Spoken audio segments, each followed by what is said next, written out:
The Enchiridion by Epictetus, written 135 ACE, translated by Elizabeth Carter. 1. Some things are in our control and others not. Things in our control are opinion, pursuit, desire, aversion, and in a word, whatever our own actions. Things not in our control are body, property, reputation, command, and in one word, whatever are not our own actions. The things in our control are by nature free, unrestrained, unhindered. But those not in our control are weak, slavish, restrained, belonging to others. Remember then that if you suppose that things which are slavish by nature are also free, and that what belongs to others is your own, then you will be hindered. You will lament, you will be disturbed, and you will find fault both with gods and men.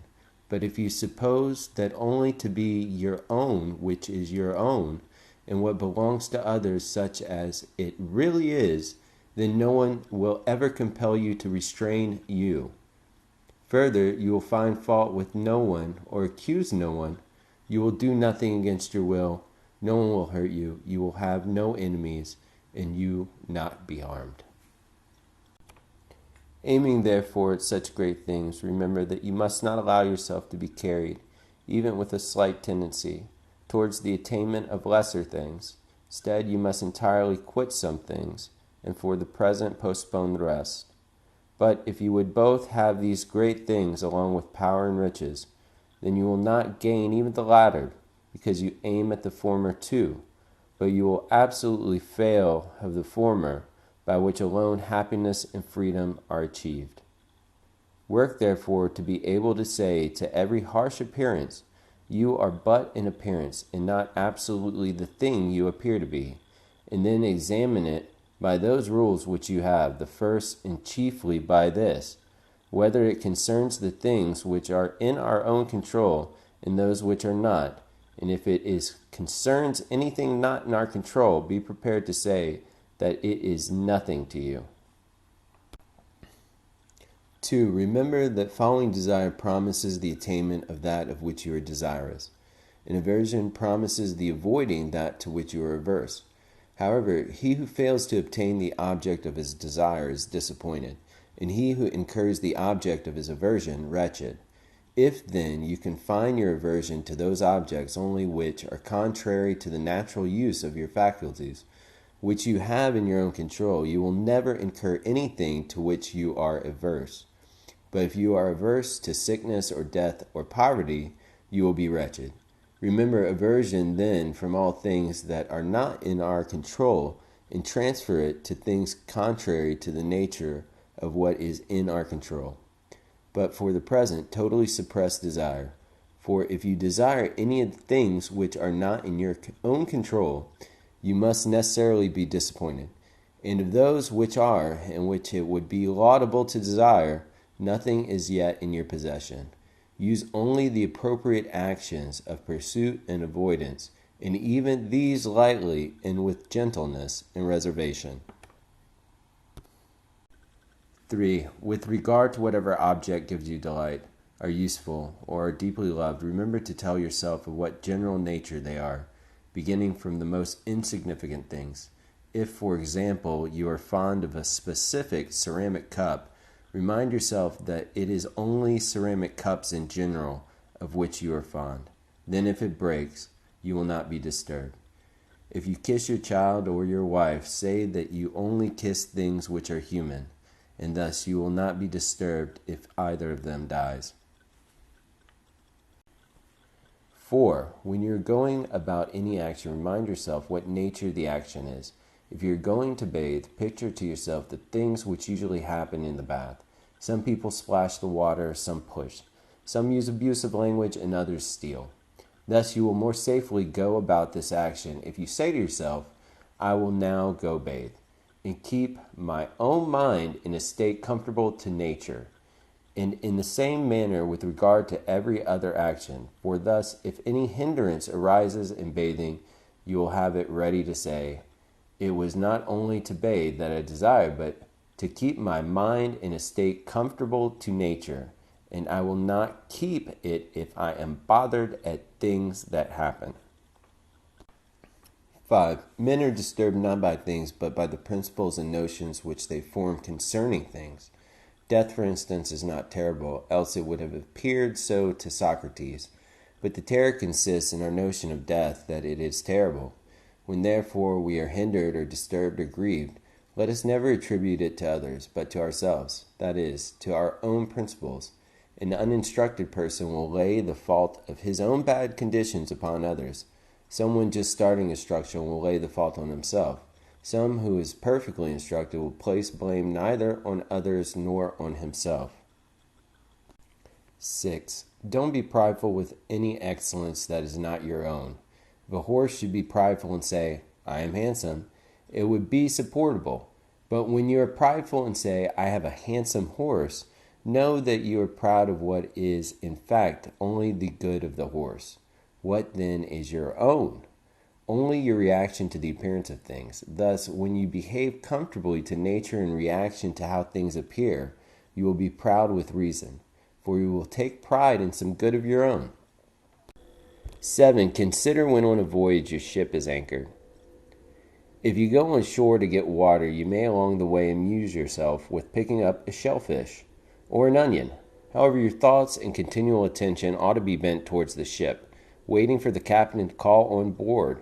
You must then immediately leave all things, otherwise you will be thrown into the ship, bound neck and feet like a sheep. So it is with life. If instead of an onion or shellfish, you are given a wife or child, that is fine. But if the captain calls, you must run to the ship, leaving them and regarding none of them. But if you are old, never go far from the ship, lest when you are called, you should be able to come in time. 8.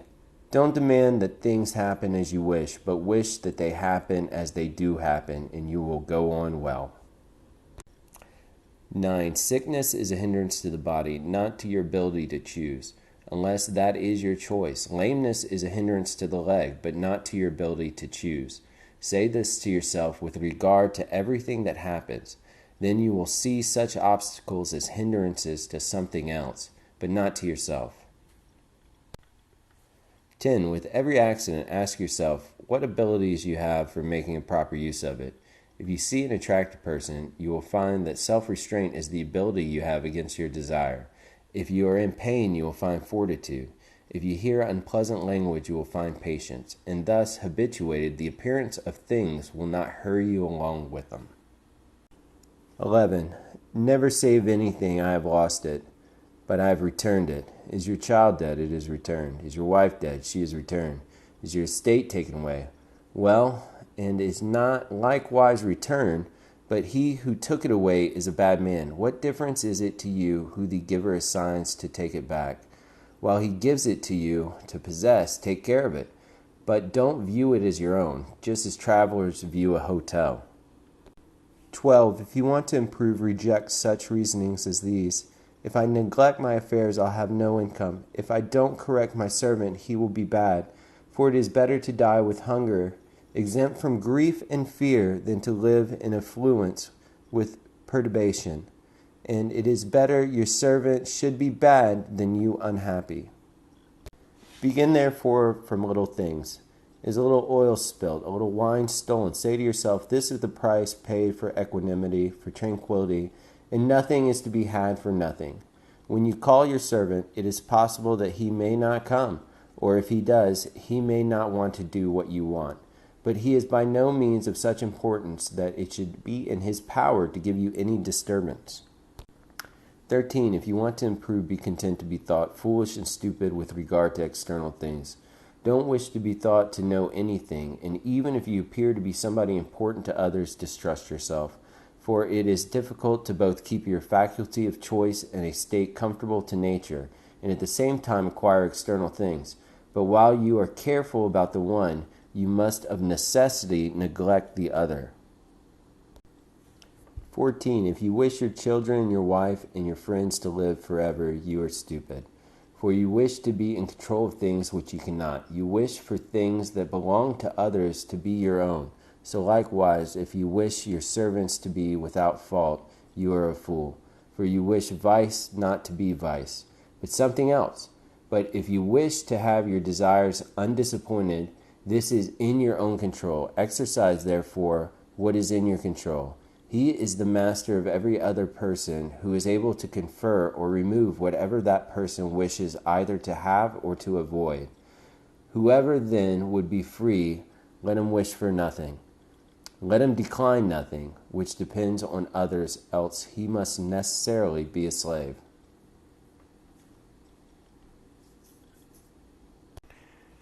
Remember that you must behave in life as at a dinner party. Is anything brought around you? Put out your hand and take your share with moderation. Does it pass by you? Don't stop it. Is it not yet come? Don't stretch your desire towards it, but wait till it reaches you.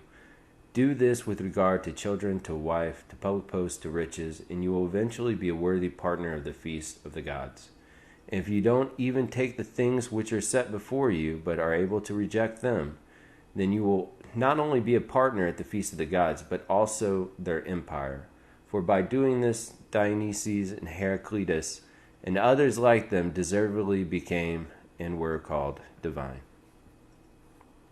16. When you see anyone weeping in grief because his son has gone abroad, or is dead, or because he has suffered in his affairs, be careful that the appearance may not misdirect you. Instead, distinguish within your own mind and be prepared to say, it's not the accident that distresses this person, because it doesn't distress another person. It is the judgment which he makes about it.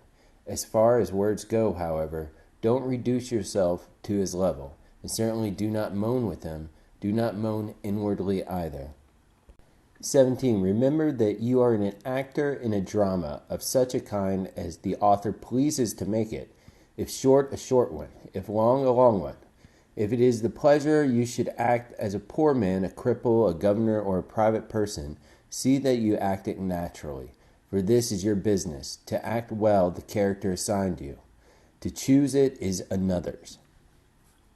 18. When a raven happens to croak unluckily, don't allow the appearance hurry you away with it, but immediately make the distinction to yourself and say, none of these things are foretold to me, but either to my paltry body or property or reputation or children or wife.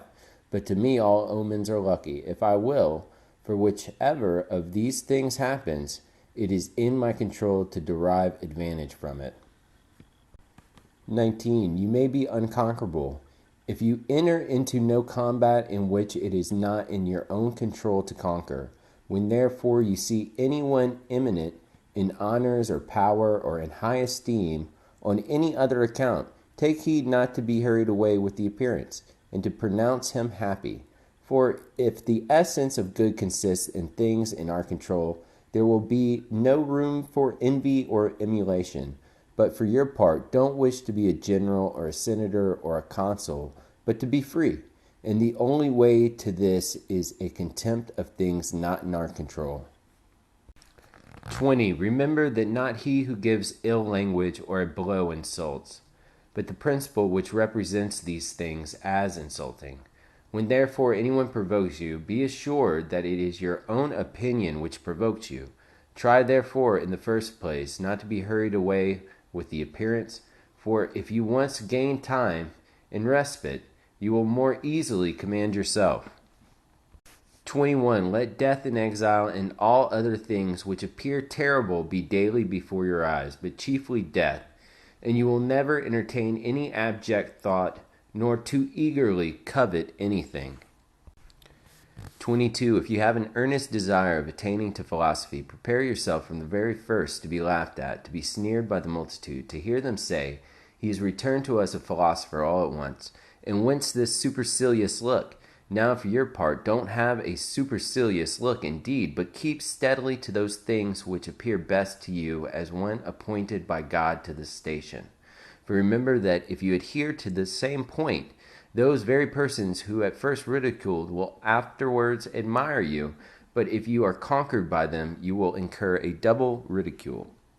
23. If you ever happen to turn your attention to externals, so as to wish to please anyone, be assured that you have ruined your scheme of life. Be contented, then, in everything with being a philosopher, and if you wish to be thought so likewise by anyone, appear so to yourself, and it will suffice you.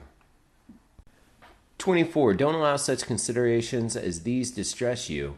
I will live in dishonor and be nobody anywhere. For if dishonor is an evil, you can no more be involved in any evil by the means of another than be engaged in anything base. Is it any business of yours, then, to get power or to be admitted to an entertainment?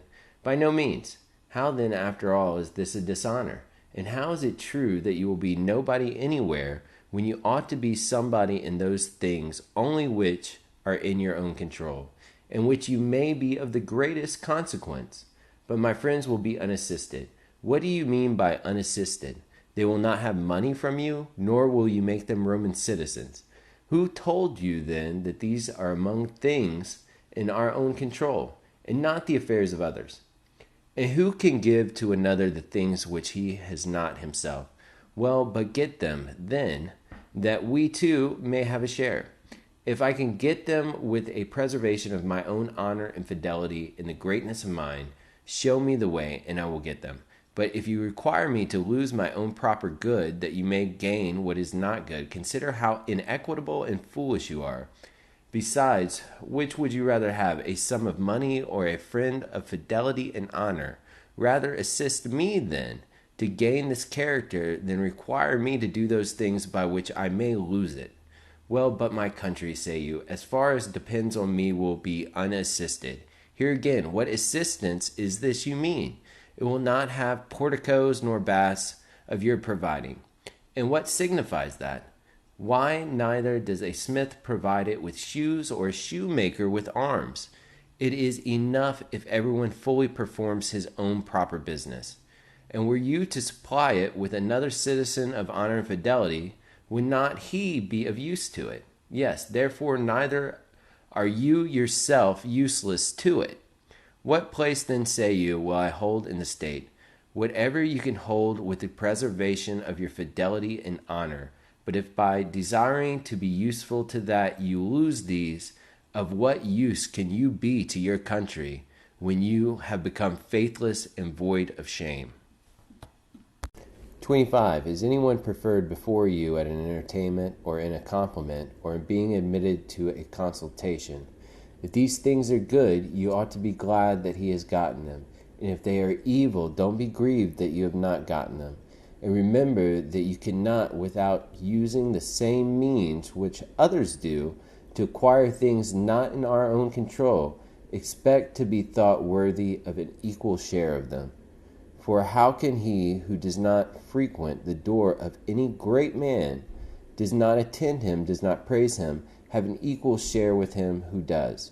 You are unjust then, and insatiable, if you are unwilling to pay the price for which these things are sold, and would have them for nothing. For how much is lettuce sold? 50 cents. For instance, if another then, paying 50 cents, takes the lettuce, and you, not paying it, go without them, don't imagine that he has gained any advantage over you. For as he has the lettuce, so you have the 50 cents, which you did not give. So in the present case, you have not been invited to such a person's entertainment, because you have not paid him the price for which a supper is sold. It is sold for praise, it is sold for attendance. Give him then the value, if it is your advantage.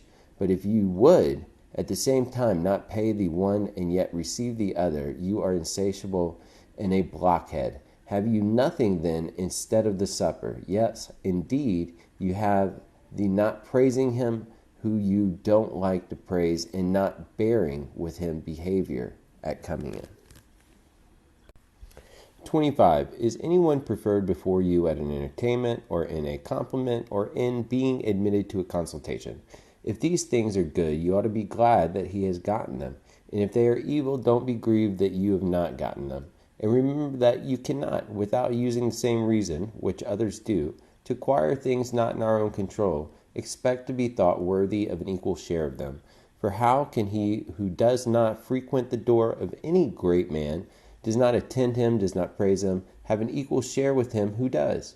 You are unjust then, and insatiable, if you are unwilling to pay the price for which these things are sold, and would have them for nothing. For how much is lettuce sold? 50 cents. For instance, if another then, paying 50 cents, takes the lettuce, and you, not paying it, go without them, don't imagine that he has gained any advantage over you. For as he has the lettuce, so you have the 50 cents, which you did not give. So in the present case, you have not been invited to such a person's entertainment, because you have not paid him the price for which a supper is sold. It is sold for praise, it is sold for attendance. Give him the value, if it is for your advantage. But if you would, at the same time, not pay the one who yet receives the other, you are insatiable and a blockhead. Have you nothing then instead of the supper? Yes, indeed, you have the not praising him who you don't like to praise, the not bearing with his behavior at coming in. 26. The will of nature may be learned from those things in which we don't distinguish from each other.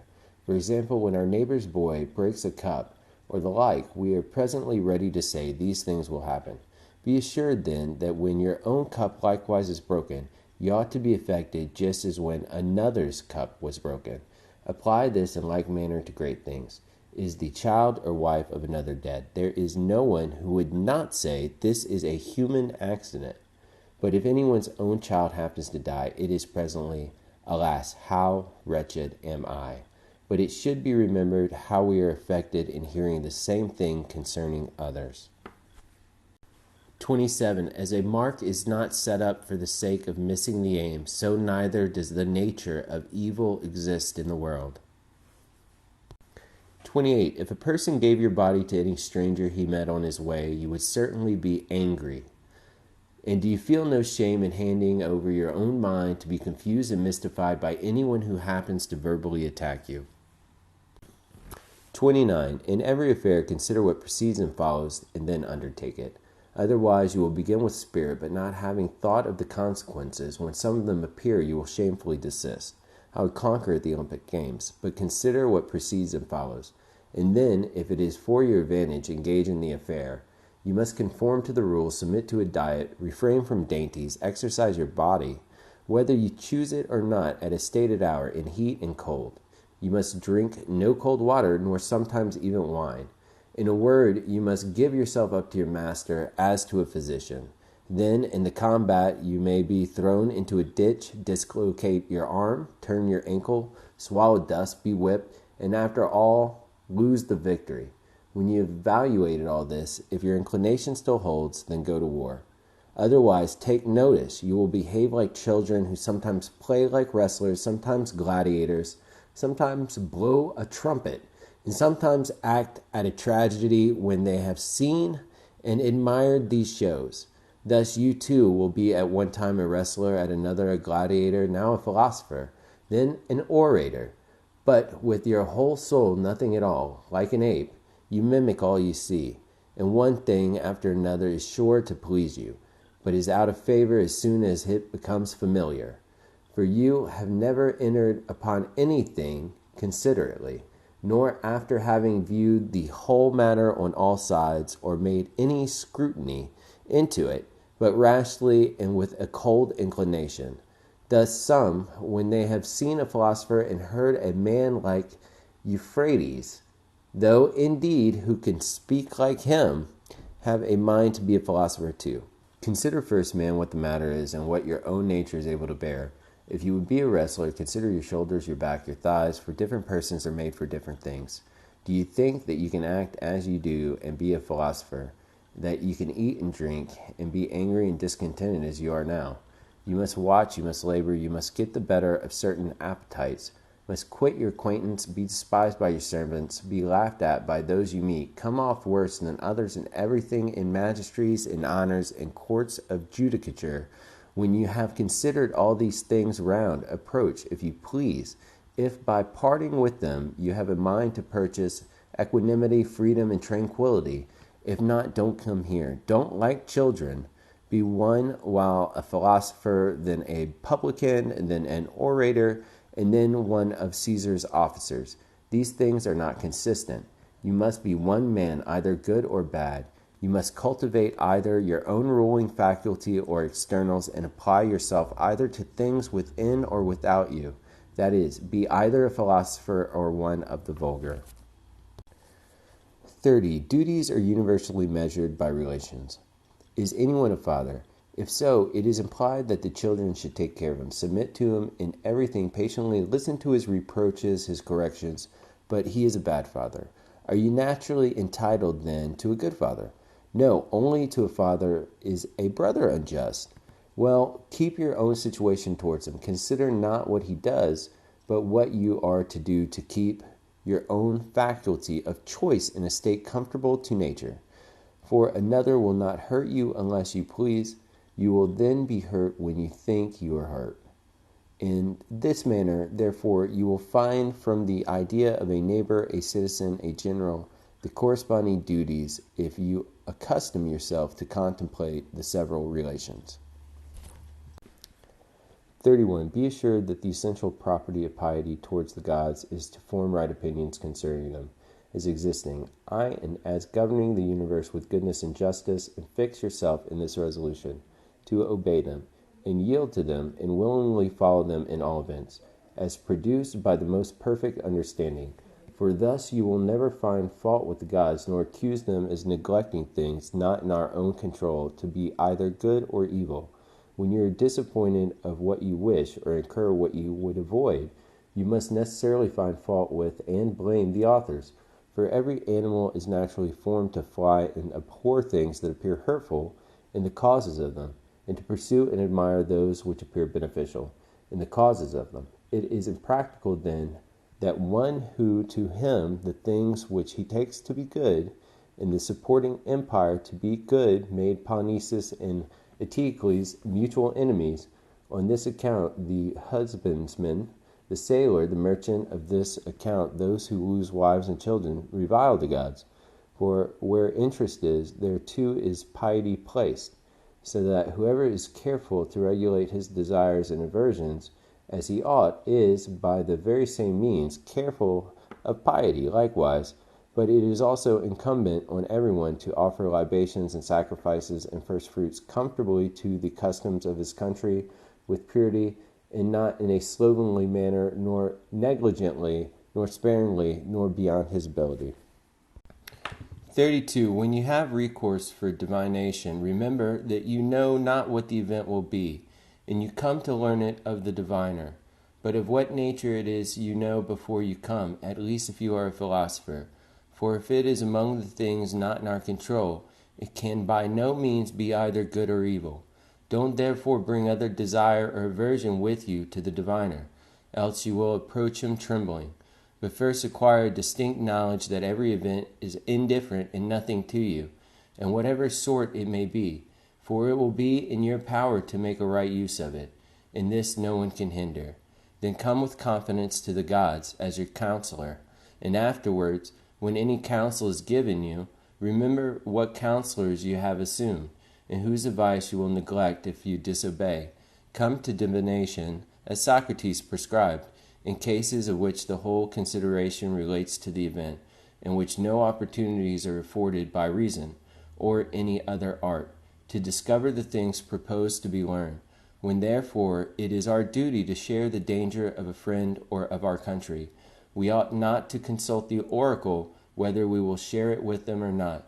For though the diviner should forewarn you that the victims are unfavorable, this means no more than that either death or mutilation or exile is portended.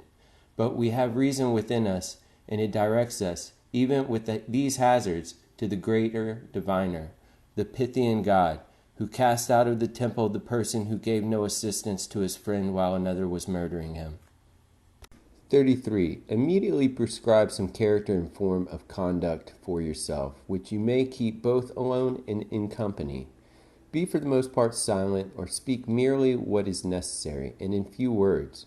We may, however, enter through sparingly into discourse sometimes when occasions call for it, but not on any of the common subjects of gladiators or horse races or athletic champions or feasts, the vulgar topics of conversation, but principally not men, so as either to blame or praise or make comparisons. If you are able, then, by your own conversation, bring over that of your company to proper subjects. But if you happen to be taken among strangers, be silent. Don't allow your laughter be much, nor on many occasions, nor profuse. Avoid swearing if possible altogether, if not as far as you are able. Avoid public and vulgar entertainments, but if ever an occasion calls you to them, keep your attention upon the stretch, that you may not imperceptibly slide into vulgar manners. For be assured that if a person be ever so sound himself, yet if his companion be infected, he who converses with him will be infected likewise. Provide things relating to the body no further than mere use, as meat, drink, clothing, house, family, but strike off and reject everything relating to show and delicacy. As far as possible before marriage, keep yourself pure from familiarities with women, and if you do indulge them, let it be lawfully. But don't therefore be troublesome and full of reproofs. To those who use these liberties not frequently boast that you yourself don't. If anyone tells you that such a person speaks ill of you, don't make excuses about what is said of you, but answer, he does not know my other faults, else he would not have mentioned these alone. It is not necessary for you to appear often at public spectacles, but if ever there is a proper occasion for you to be there, don't appear more solicitous for anyone than for yourself. That is, wish things to be only just as they are, and him only to conquer who is the conqueror, for thus you will meet with no hindrance. But abstain entirely from declamations and derisions and violent emotions. And when you come away, don't discourse a great deal of what is past, and what does not contribute to your own amendment, for it would appear by such discourse that you were immoderately struck with the show. Go not, of your own accord, to the rehearsals of any authors, nor appear at them readily. But if you do appear, keep your gravity and sedateness, and at times avoid being morose.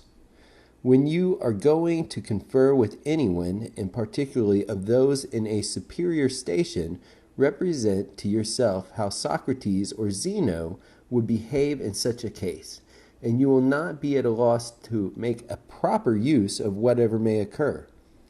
When you are going to any of the people in power, represent to yourself that you will not find him at home, that you will not be admitted, that the doors will not be open to you, that he will take no notice of you, if with all this it is your duty to go, bear what happens, and never say to yourself, it was not worth so much.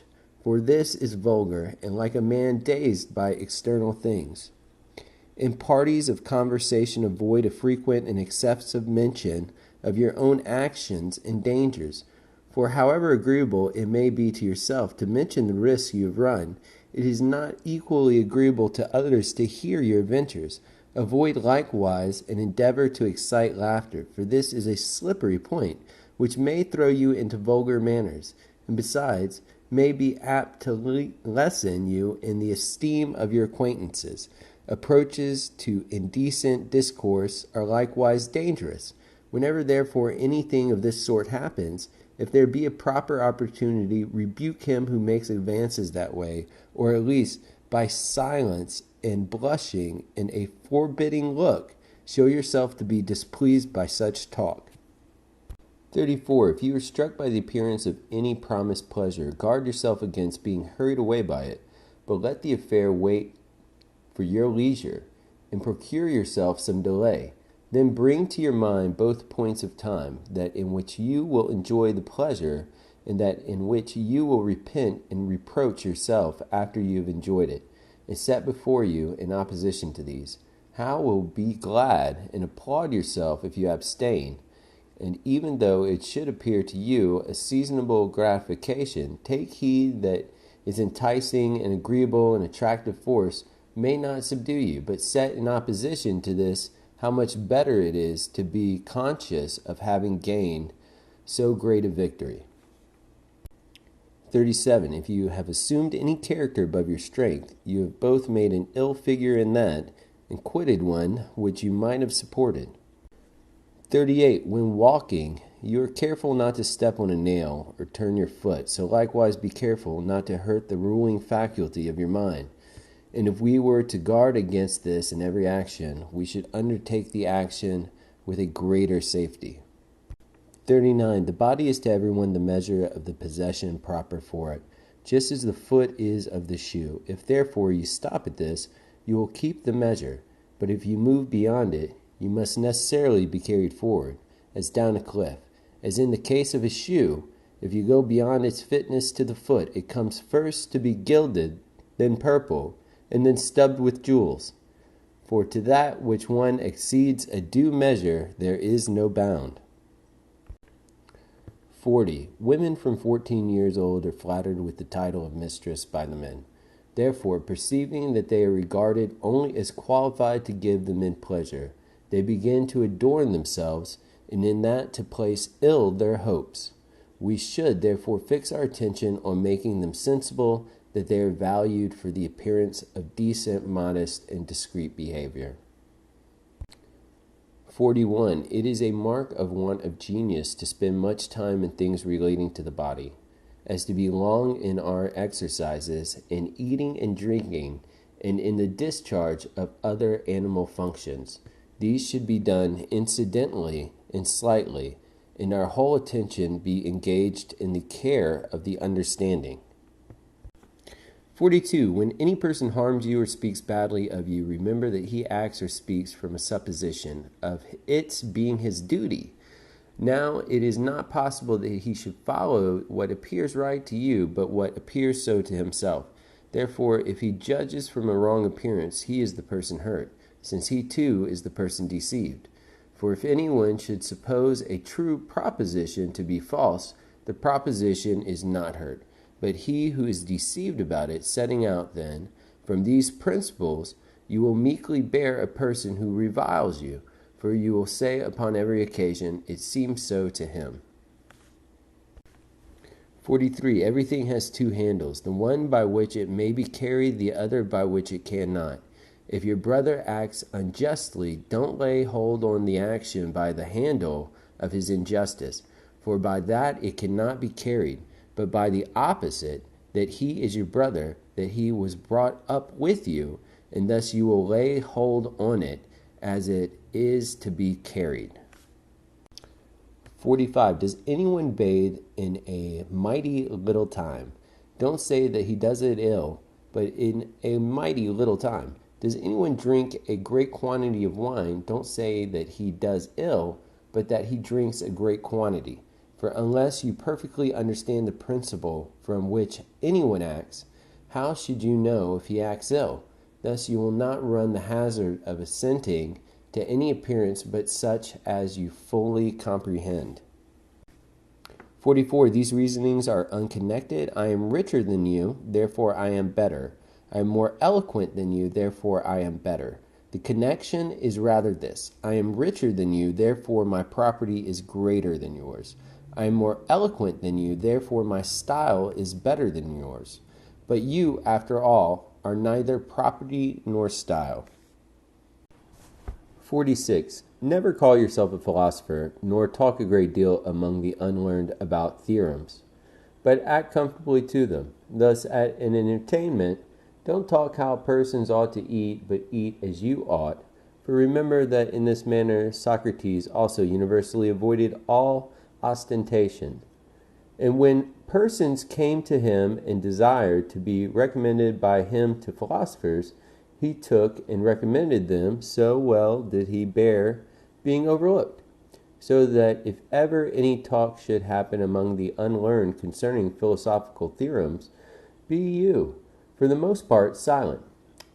For there is a great danger in immediately throwing out what you have not digested, and if anyone tells you that you know nothing, and you are not nettled at it, then you may be sure that you have begun your business.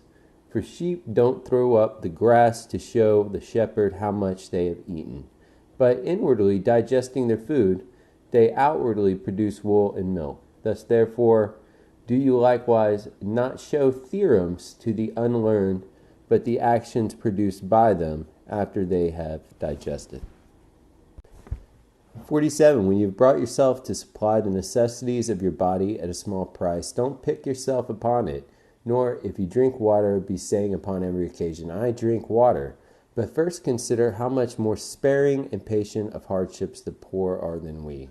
But if at any time you would inure yourself by exercise to labor, and bearing hard trials, do it for your own sake, and not for the world. Don't grasp statues. But when you are violently thirsty, take a little cold water in your mouth, and spit it out and tell nobody. 48. The condition and characteristic of a vulgar person is that he never expects either benefit or hurt from himself, but from externals. The condition and characteristic of a philosopher that he expects all hurt and benefit from himself. The marks of a proficient are that he censures no one, praises no one, blames no one, accuses no one, says nothing concerning himself as being anybody or knowing anything. When he is, in any instance, hindered or restrained, he accuses himself, and if he is praised, he secretly laughs at the person who praises him, and if he is censured, he makes no defense. But he goes about with the caution of sick or injured people, dreading to move anything that is set right before it is perfectly fixed. He suppresses all desire in himself. He transfers his aversions to those things only which thwart the proper use of his own faculties of choice. The exertion of his active powers towards anything is a very gentle. If he appears stupid or ignorant, he does not care, and in a word, he watches himself as an enemy and one in ambush. 49. When anyone shows himself overly confident in ability to understand and interpret the works of Chrysippus, say to yourself, unless Chrysippus had written obscurely, this person would have no subject for his vanity. But what do I desire? I understand nature and follow her. I ask, then, who interprets her, and finding Chrysippus does. I have recourse to him. I don't understand his writings. I seek nothing but merely the interpretation. What do I become more than a grammarian instead of a philosopher? Except, indeed, that instead of Homer, I interpret Chrysippus.